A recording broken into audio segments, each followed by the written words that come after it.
മറ്റൊരു വീഡിയോയിലേക്ക് സ്വാഗതം. ഇന്നിവിടെ വിശകലനം ചെയ്യുന്നത് 17/10/1977 ജനിച്ച ഒരാളുടെ ഗ്രഹസ്ഥിതിയാണ്. തൃക്കേട്ടയാണ് നക്ഷത്രം. തൃക്കേട്ട 4-ാം പാദം. തുലാലഗ്നം. ലഗ്നത്തിൽ നീചനായി സൂര്യൻ, 2-ൽ നീചനായി ചന്ദ്രൻ, 3, 4 ഭാവങ്ങൾ ശൂന്യം, 5-ൽ മനസ്സിൻ്റെ സ്ഥാനത്ത് ഗുളികൻ, 6-ൽ കേതു, 7, 8 ഭാവങ്ങൾ ശൂന്യം, 9-ൽ ഭാഗ്യസ്ഥാനത്ത് ഗുരു അഥവാ വ്യാഴം, 10-ൽ നീചനായി കുജൻ, 11-ൽ ശനി, 12-ൽ നീചനായി ശുക്രൻ. ഇതാണ് ഇദ്ദേഹത്തിൻ്റെ ഗ്രഹസ്ഥിതി. വളരെ പ്രത്യേകതകളുള്ള ഒരു ഗ്രഹനില ആണിത്. 4ഓളം ഗ്രഹങ്ങൾ നീചനായി നിൽക്കുന്ന, അതിൽ പലതും ഭംഗം ചെയ്ത് തന്നെയാണ് നിൽക്കുന്നത്. അതിൻ്റെ ഗുണവുമുണ്ട്. എന്നാൽ ആ നീചം എന്ന് പറയുന്നതിൻ്റെ നെഗറ്റീവ്സും ഈ വ്യക്തിയിൽ ഉണ്ട്. അതിൻ്റേതായ കാരണങ്ങളുമായി ബന്ധപ്പെട്ടാണ് ഇദ്ദേഹവുമായി ബന്ധപ്പെട്ടവർ വിളിച്ചിരുന്നത്. പ്രധാനമായിട്ടും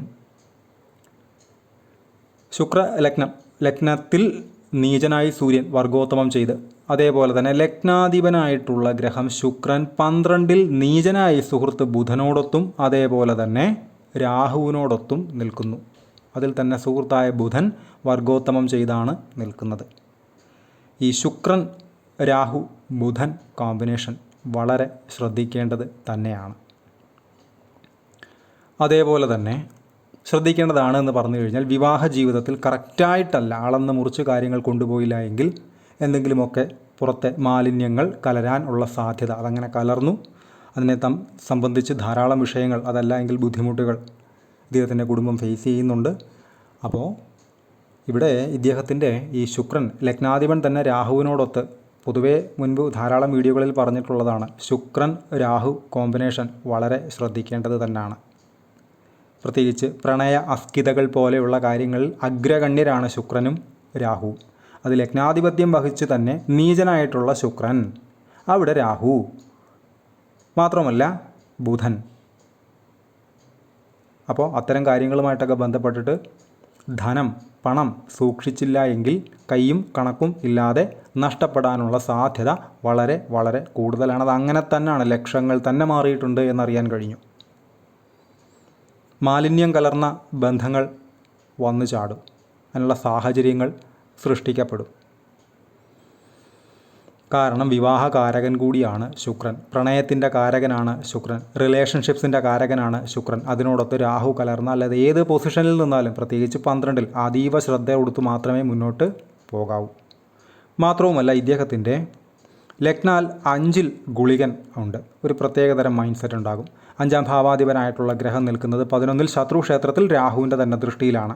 വളരെ ശ്രദ്ധിക്കേണ്ടുന്ന, എന്ന് വെച്ചാൽ ഗൗരവം, ഗർവ്, അഹങ്കാരം, ഞാൻ ഇങ്ങനെ ചെയ്യൂ, ആർക്കെന്നെ എന്ത് ചെയ്യാൻ പറ്റുമെന്ന് പറയുന്ന ഒരു തോന്നൽ, ചിന്ത ഇത്തരക്കാർക്ക് സഹജമായി കാണാറുണ്ട്. ലഗ്നത്തിൽ സൂര്യൻ, നേതൃത്വ ഗുണം എന്ന് വെച്ചാൽ ഞാൻ പറയുന്നതാണ് ഏറ്റവും വലിയ ശരി, അത് അംഗീകരിക്കുക എന്ന് പറയുന്ന ഒരു നയം പൊതുവെ സ്വീകരിക്കാം. അത് നല്ല കാര്യങ്ങൾ കാണുന്നുണ്ടെങ്കിൽ ഏറ്റവും നല്ലതാണ്. പക്ഷേ മോശമായിട്ടൊരു കാര്യം ചെയ്യുകയും അതിനുവേണ്ടി വാദിക്കുകയും ചെയ്തു കഴിഞ്ഞാൽ അത് ജീവിതത്തിന് അത്ര നല്ലതല്ലല്ലോ, അല്ലെങ്കിൽ അദ്ദേഹത്തോട് ഒത്തു നിൽക്കുന്ന ആളുകൾക്ക് അത്ര നല്ലതല്ലല്ലോ. അതേപോലെ തന്നെയാണ് ഇദ്ദേഹത്തിൻ്റെ ലഗ്നാൽ 7-ാം ഭാവാധിപൻ ആയിട്ടുള്ള ഗ്രഹം കുജൻ നീചനായി നിൽക്കുന്നു കർക്കടകത്തിൽ. അതേപോലെ തന്നെയാണ് 7-ലേക്ക് സൂര്യൻ്റെ 7ാമത് ദൃഷ്ടി ലഗ്നത്തിൽ നിന്നുകൊണ്ട് അങ്ങേയറ്റം ശ്രദ്ധിച്ച് മാത്രമേ വിവാഹ ജീവിതത്തെ കൊണ്ടുപോകാൻ സാധിക്കുകയുള്ളൂ. അതല്ലാത്ത പക്ഷം ബുദ്ധിമുട്ടുകൾ ഉണ്ടാകാനുള്ള സാധ്യതയുടെ ശതമാനം 100% തന്നെയാണ്. കാര്യം ഇങ്ങോട്ടൊന്നും തന്നെ 7-ലേക്കോ അതല്ല എങ്കിൽ 7ാം ഭാവാധിപനിലേക്കോ ഒന്നും തന്നെ വ്യാഴദൃഷ്ടിയോ മറ്റു കാര്യങ്ങളോ ഒന്നും തന്നെ ഇല്ല. ഇദ്ദേഹം എന്തെല്ലാം പ്രതിസന്ധികൾ വന്നാൽ തന്നെ പിടിച്ച് നിന്ന് അഭിമാനത്തോടെ തന്നെ പോകുന്നതിൻ്റെ പ്രധാന കാരണമെന്ന് പറയുന്നത് വ്യാഴത്തിൻ്റെ ഭാഗ്യസ്ഥാനത്തുള്ള നിൽപ്പും അതേപോലെ തന്നെ പ്രസ്തുത വ്യാഴം ലഗ്നത്തിലേക്ക് കൊടുക്കുന്ന ദൃഷ്ടിയും ആ വ്യക്തിയെ സംരക്ഷിച്ച് നിർത്തും. അതിനുള്ള ഒഫീഷ്യൽ റൈറ്റ് വ്യാഴത്തിനുണ്ട്.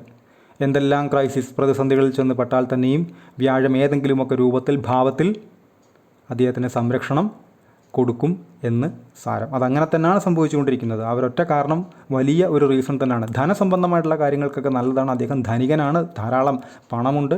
പക്ഷേ ആ പണമെല്ലാം തന്നെ ശരിയായ വഴിക്ക് വിനിയോഗിച്ചുവെങ്കിൽ മാത്രമല്ലേ പണത്തിൻ്റെ മൂല്യം കൃത്യമാവുന്നുള്ളൂ. ഇത് യാതൊരു യോഗ്യതയുമില്ലാത്ത ആളുകൾക്കൊക്കെ അത് പോകുന്നു എന്ന് പറയുന്ന സമയത്ത് തന്നെ അതിനുള്ള കാരണം കൃത്യമായിട്ട് കണ്ടെത്തുകയും അതിന് വേണ്ടുന്ന പരിഹാരങ്ങൾ കറക്റ്റായി തന്നെ ശരിയായ രീതിയിൽ ചിട്ടം പടി ചെയ്യുകയും ഒക്കെ ചെയ്ത് മുന്നോട്ട് പോകേണ്ടത് അത്യന്താപേക്ഷിതമാണ്, അത്യാവശ്യമാണ്. അതുപോലെ തന്നെയാണ് ഇദ്ദേഹത്തിൻ്റെ ഈ ലഗ്നത്തിൽ സൂര്യൻ നിൽക്കുന്നു എന്ന് പറഞ്ഞു. വർഗോത്തമം ചെയ്ത സൂര്യൻ നീചനാണ്. അതേപോലെ തന്നെ അവിടേക്ക് ശനിയുടെ ദൃഷ്ടി വന്നു. മാത്രവുമല്ല കുജൻ്റെ 4ാമത്തെ ദൃഷ്ടിയും വന്നു. അപ്പോൾ സൂര്യൻ ശനി കുജൻ ബന്ധത്തിൽ നിൽക്കുന്ന ലഗ്നം, ആ വ്യക്തി ടഫാണ്. ഇദ്ദേഹത്തെ ഡീൽ ചെയ്യുക അല്പം ബുദ്ധിമുട്ടാണ്. ചുമ്മാ കയറി പറഞ്ഞാലൊന്നും ഇദ്ദേഹം മൈൻഡ് ചെയ്യില്ല. പ്രത്യേകമായിട്ടുള്ള ഒരു രീതി, ഒരു കാഴ്ചപ്പാട് അദ്ദേഹത്തിനുണ്ടാകും. അതിനെല്ലാം വിചിത്രമായതോ അല്ലാത്തതോ ആയിട്ടുള്ള ന്യായാന്യായങ്ങളും അദ്ദേഹത്തിന് ഉണ്ടാകും. അതങ്ങനെ തന്നെ ആണെന്ന് അറിയാൻ കഴിഞ്ഞു. ഒരാൾ പറഞ്ഞാലും ഇദ്ദേഹം അനുസരിക്കില്ല. ആര് പറഞ്ഞാൽ തന്നെയും ആർക്കും മെരുങ്ങില്ല. അത് ഈ ലഗ്നത്തിലൊക്കെ സൂര്യൻ നിന്ന് കഴിഞ്ഞാൽ തന്നെ ഈഗോയിസ്റ്റിക് ആയിരിക്കും. അതും 5ാം ഭാവാധിപത്യം, മനസ്സിൻ്റെ സ്ഥാനത്തിൻ്റെ ആധിപത്യം വഹിക്കുന്ന ഗ്രഹം ശക്തനായ ശനി സൂര്യൻ്റെ ക്ഷേത്രത്തിൽ, ശത്രു ക്ഷേത്രത്തിൽ നിൽക്കുകയും പ്രസ്തുത ശനി ലഗ്നത്തിൽ നിൽക്കുന്ന നീചനായി നിൽക്കുന്ന സൂര്യനെ ദൃഷ്ടിയും ചെയ്യുന്നു. അവിടേക്ക് 7ാം ഭാവാധിപത്യം വഹിച്ച് നിൽക്കുന്ന കുജൻ്റെ 4ാമത്തെ ദൃഷ്ടിയും വന്നു. അപ്പോൾ 5ൽ ഗുളികൻ 5ാം ഭാവാധിപൻ സൂര്യൻ്റെ ക്ഷേത്രത്തിൽ അവിടെ നിന്നുകൊണ്ട് സൂര്യനെ ദൃഷ്ടി ചെയ്യുന്നു. കുജൻ നീചൻ അവിടെ നിന്നുകൊണ്ട് ലഗ്നത്തെ, അതായത് സൂര്യനെ ദൃഷ്ടി ചെയ്യുന്നു. ഇതെല്ലാം ആ വ്യക്തിയുടെ കട്ടി സ്വഭാവത്തെയാണ്, മെരുങ്ങാത്ത സ്വഭാവത്തെയാണ്, മെരുങ്ങാത്ത മനസ്സിനെയാണ്, ആർക്കും അനുസരിക്കാത്ത ചിന്തകളെയാണ് സൂചിപ്പിക്കുന്നത്. അതങ്ങനെ തന്നെയാണ്. ആര് പറഞ്ഞാലും ഇദ്ദേഹം അനുസരിക്കില്ല. എന്നാൽ ഭയങ്കര അഭിമാനിയാണ് താനും. താൻ ചെയ്യുന്ന ഒരു മിസ്റ്റേക്ക് ആണെങ്കിൽ പോലും അത് മറ്റുള്ള ആളുകൾ അറിഞ്ഞ് തൻ്റെ അഭിമാനത്തിന് ചോദ്യചിഹ്നമാകുമോ എന്ന് പറയുന്ന ഒരു ഭയം 5ൽ ഗുളികൻ ഭയമുണ്ടാകും. 5ൽ ഗുളികൻ ഏതെങ്കിലുമൊക്കെ രീതിയിൽ മനസ്സിനെ ഭയപ്പെടുത്തും, ഭയം ബാധിക്കും. എന്ന് വെച്ചാൽ നെഗറ്റീവായിട്ടുള്ള എന്തെങ്കിലുമൊക്കെ സംഭവങ്ങൾ ഉണ്ടാകുമോ എന്ന് പറയുന്ന ഒരു വല്ലാത്ത ചിന്ത ഇദ്ദേഹത്തിലേക്ക്. അത് ഇദ്ദേഹത്തെ സംബന്ധിച്ച് പോസിറ്റീവാണ്. കാരണം ഒരു തെറ്റായിട്ടുള്ള കാര്യം ചെയ്യാൻ പോകുന്നതിന് മുമ്പ് ആ ഭയം വന്നു കഴിഞ്ഞാൽ ഒരു പക്ഷേ അത് ശരിയായിട്ട് വരാൻ സാധ്യതയുണ്ട്.